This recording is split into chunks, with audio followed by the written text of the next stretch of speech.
ചാടിക്കാണ്ട് എനിക്ക് സ്കൂളിലേക്കുള്ള കുറച്ച് സ്റ്റീൽ മോഡലിന്റെ വർക്ക് ഉണ്ട്. ഈ ഒരു ഹെൽപ്പ് ചെയ്യോ?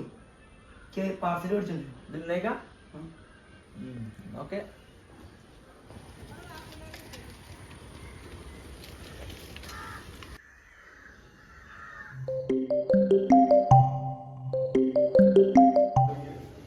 ഹലോ. ആടാ പറ. എനിക്ക് 2 പൊറോട്ടയും വെജ് കറിയും. എടാ പൊറോട്ട അല്ലേ?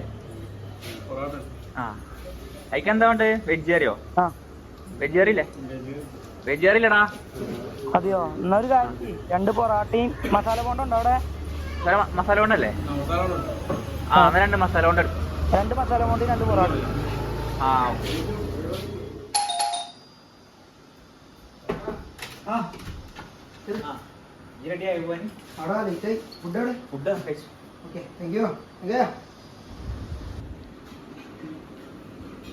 ആദർശ് ഇതെന്ത് കോമ്പിനേഷനാ? ഇത് സൂപ്പറാടാ. നീ കഴിച്ചിണ്ടാ? ഇല്ല. പൊറോട്ടയും മസാല ബോണ്ടയും കിട്ടു കോമ്പിനേഷനാ. ഒന്ന് ട്രൈ അടിച്ചു നോക്ക്. കഴിച്ചു നോക്ക്.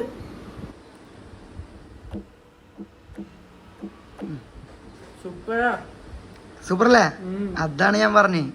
ഫ്രണ്ട്സ്, നിങ്ങൾ എത്ര പേര് കഴിച്ചിട്ടുണ്ട് ഈ ഒരു പൊറോട്ട ആൻഡ് മസാല ബോണ്ട കോംബോ? ഞാൻ കഴിക്കാറുണ്ട്. അതിനൊരു കാരണവുമുണ്ട്.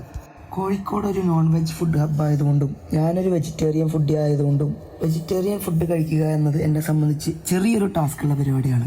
അതുപോലെ തന്നെയാണ് വെജിറ്റബിൾ കറികൾ കിട്ടുന്ന കാര്യത്തിലും. അങ്ങനെ ഇരിക്കുമ്പോഴാണ് എൻ്റെ ഒരു ഫ്രണ്ട് എനിക്ക് ഈ ഒരു ഐഡിയ സജസ്റ്റ് ചെയ്തത്. ഞാനൊന്ന് ട്രൈ ചെയ്ത് നോക്കി.